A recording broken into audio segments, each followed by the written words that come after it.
What's going on, Sip? This video is very emotional and very personal for me. And I started not to make this video, but the information that I just got is worth me sharing my pain and my grief if I can help, or to stress to somebody else how important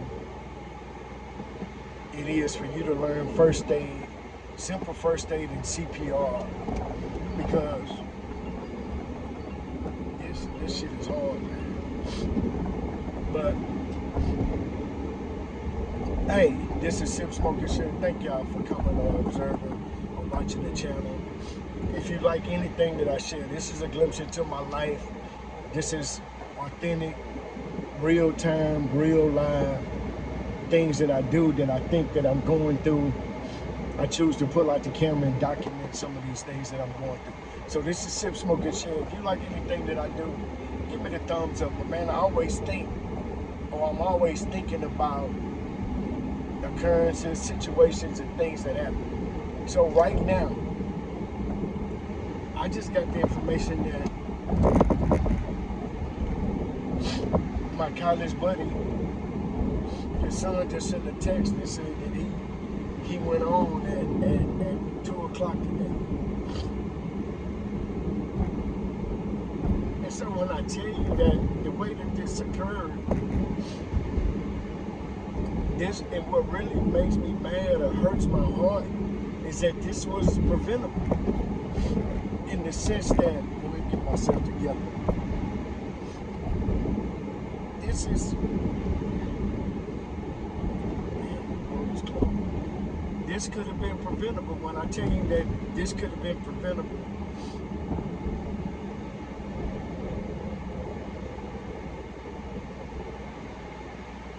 meaning that what happened, the occurrence wasn't preventable maybe because of what he was going through, but the reaction and what happened after the deterioration could have been minimized by something as simple as chest compressions. So when I say as a people, we gotta do better, goddamn it, we gotta do better. Meaning that, and you can have your own thoughts and opinions and feelings, but as a people, melanated people, man, we got to do better with a lot of stuff. And when I say that, it means that as a people, we have to understand basic first aid and basic CPR. With the amount of diabetes and overweight people and high stress and strokes and heart attacks that we have, every one of our people should know basic CPR. Basic maneuvers to help keep somebody alive, to keep somebody from experiencing difficulties that could have been prevented had somebody just performed basic CPR. Oh, shit. So when I say this, and I'm going through this right now as a painful tragedy, I just got the news through text message with our friends, college buddies, and some people that we met when we were 18.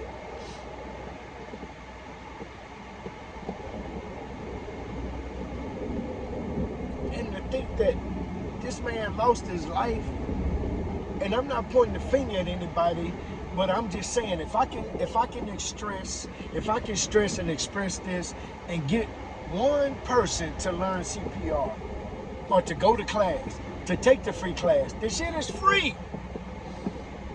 To go to class, to learn CPR, to learn basic maneuver, to learn, you don't have to put your mouth on somebody. Every year they change it, damn near.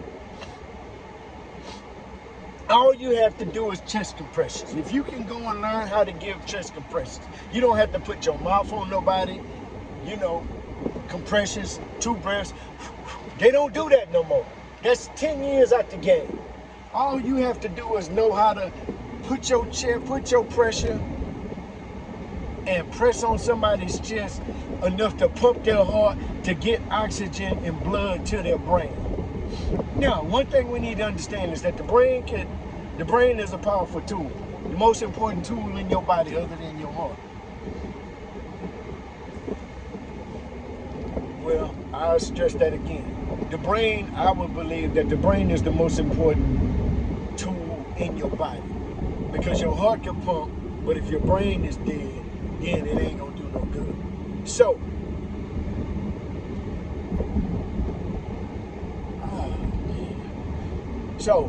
CPR is providing chest compressions. We're not going to talk about the rate or how fast or how slow. We're just going to talk about basic CPR. It's helping you compress the chest. I'm doing a lot of driving. I'm not really paying attention. It's because I'm going somewhere, but they got the street closed. And so I'm in familiar, but I don't know these streets to be like the back of my hand, like I know in the street. So I'm kind of, but basic CPR can help somebody sustain a normal life after they suffer from maybe a seizure, maybe from a mild stroke, whatever it is, if they pass out and they're not breathing properly. What do they call it? An irregular heartbeat. So, CPR is basically putting your hands together and pumping up somebody's chest right above their sternum, which is their breastbone. Pump it. 100 compressions, then you can take a break until somebody takes over. But aside from that, what happens is that when somebody passes out, loses consciousness, you need to start, if they're not breathing on their own, if they're not being receptive, hey, are you okay? Then you need to start chest compressions. Why?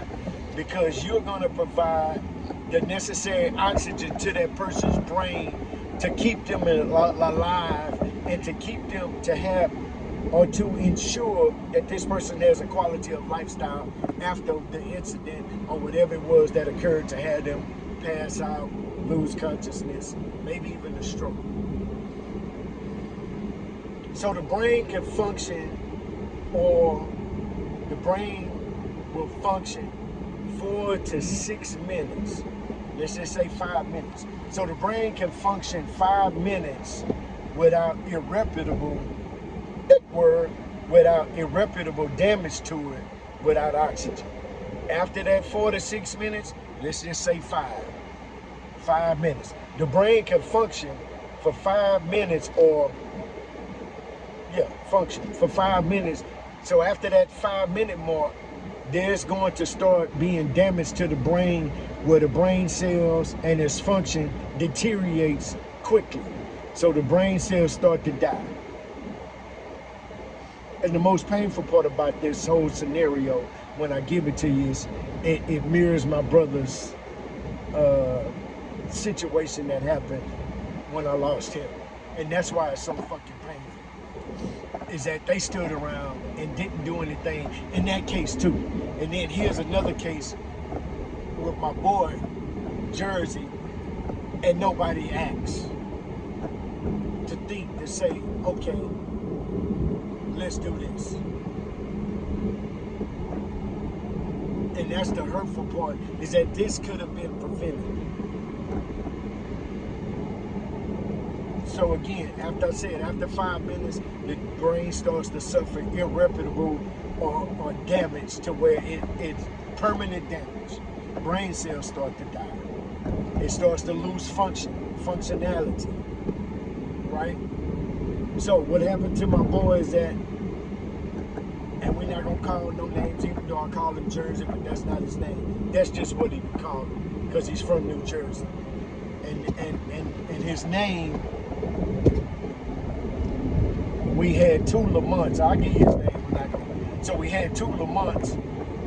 So instead of differentiating between to differentiate between the two, one is from Chicago, one is from Jersey. So instead of calling him Lamont, Lil Lamont, Big Lamont, which we still did, we just called him Jersey. So everybody knew him as Jersey. So Jersey having help, having complications, whatever. Monday, he goes over to his mom's house, him and his baby mama, girlfriend, soon to be wife. We never talked about that kind of stuff. They go to his mom's place. They get out of the car. Baby mama says that he falls to the ground. He like passes out. Before she can get over there, he's up on his feet. Hey, nothing wrong. You know I'm being off. Nothing's wrong. I'm okay, baby. I'm cool. She said they get in the building. They walking down the hallway to the elevator. They get to the elevator. My man passes out again. At this point, she panics. She's screaming. She calls mom. She comes down. They're now screaming, trying to turn him over, see what's going on. Looks like he's having a seizure. They don't know. 1 minute, 2 minutes, 3 minutes, 4 minutes, 5 minutes. They still trying to get him to respond. 6 minutes. Call 911. Normally, is what they teach you in class, in CPR class, basic first aid CPR class. They normally teach you that it's going to take 15 to 20 minutes before the emergency response team, the ambulance, gets there. 15 to 20 minutes. Now understand, the brain can only function or remain, or should I say not have irreparable or permanent damage up until 5 minutes. So from 5 minutes to 20 minutes, somebody needs to help the person in pain, the person in need, the person on the ground. They need to help them have a quality of lifestyle if they can recover from this situation that we're in right now. So in my boy's case, they screaming, they yelling, they panicking. 911 has been called. They just trying to get him to respond. It was said that 15 minutes later, 911, emergency response, first responders respond.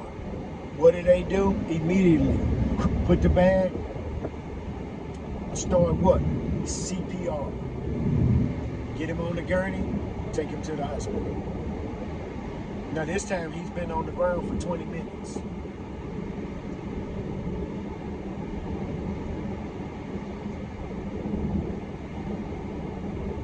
We in the group text, boom, boom, boom. Hey, boom, boom, boom. Your son texts the group and say, hey, just to let y'all know, this was yesterday. What's the day? Thursday. Son texts Wednesday morning and said, hey, yeah, it happened Monday, Tuesday. Yeah, he texts Tuesday afternoon. Say, hey, boom, boom, boom. It was text Tuesday, yeah, or Wednesday, I can't remember right now. But he texted and said, hey, just to let y'all know, here's the situation. Dad's in the hospital. Y'all please pray for him. Then he explains later, this was the situation, or this is what happened. So, his dad was on the concrete, on the floor in the hallway by the elevator for about 15 to 20 minutes. 15 to 20 minutes. Let's just say it's 20 minutes. 5, 10, 15, 20. Let's take away 1. That's 15 more minutes of brain damage than the brain can take without having oxygen. And then here we are today saying, hey, hate to report, they did all that they could do. He went in cardiac arrest 3 times. And I, his son, which brings back memories, because I had to tell them to stop doing my daddy like that. It's painful. If you've never been through it, it's a painful pill to swallow. I said after the 3rd time, I heard them crack my daddy's ribs and I had to tell them to stop. because it wasn't gonna be a quality of life. Yeah, his heart was pumping,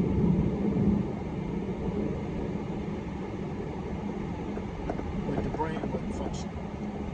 Same thing happened to my brother B. He had a seizure or blacked out, had a wreck in the car, slumped over. Nobody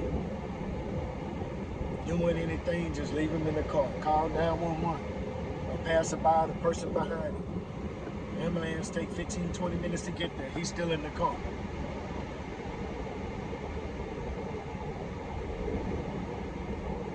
They take him to the hospital.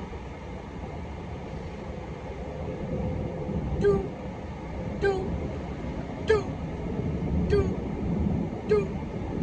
And if you've never heard that machine, then you don't know what it is, but that's the heart monitor.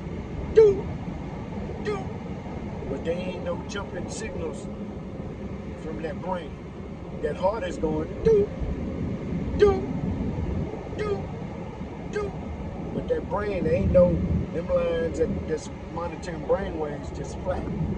That's because he's sitting there just like my boy Jersey. For 15 minutes because nobody, I don't think it's not a matter of them caring, it's because nobody knew. Because, and I'm gonna put this on the whole community, but I don't really give a shit. Nobody in our community cares till it hits home. Go learn CPR, go give blood. You understand what I'm saying?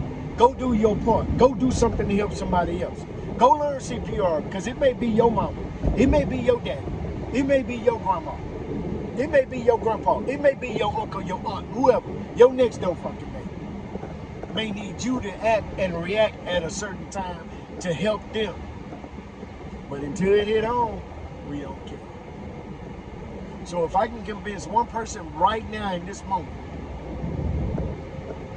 the 28th of fucking May 2026, if I can convince one person to go learn CPR, just in case, because you never know when your time is going to come, when you may have to serve and help somebody else.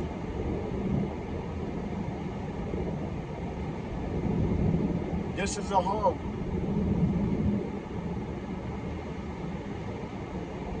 It's a real hard one. To know me and this boy and all of us started becoming friends or became friends, lifelong friends, at the tender age of 18, when we was wilding out, doing a bunch of stupid shit.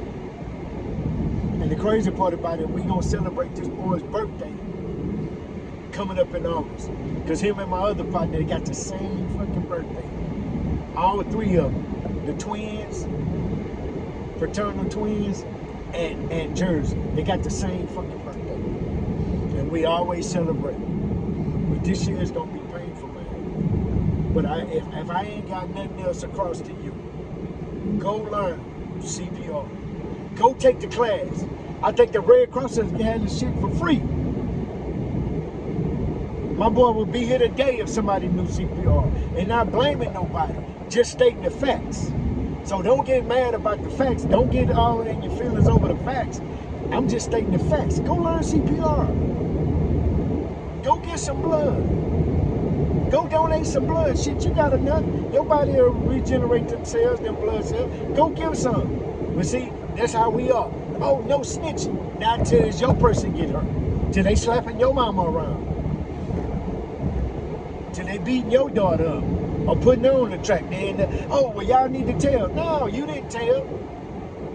So go learn CPR. If I could help one person, it'll be well worth it. Because I done had 2 cases in my life where CPR could have helped both of my loved ones. My brother B and my brother Jersey. So this is emotional today, but this is Sip Smoking Chef. Where it's a glimpse into my life and the shit that I go through. The shit that's in my head. The feelings that I feel. The emotions. The ups and downs. And shout out to my hater, Miss Harris. Because she want to get into my love life and the other shit that I do. Yeah, I did all that. But today is serious. Today is about a feeling and emotion when you lose somebody that didn't have to happen, man. It hit different. But y'all take it easy. Give me a thumbs up, subscribe to the channel, hit the notification bell. I don't really give a shit today, man. That's what I'm on. Yeah. Sip, sip.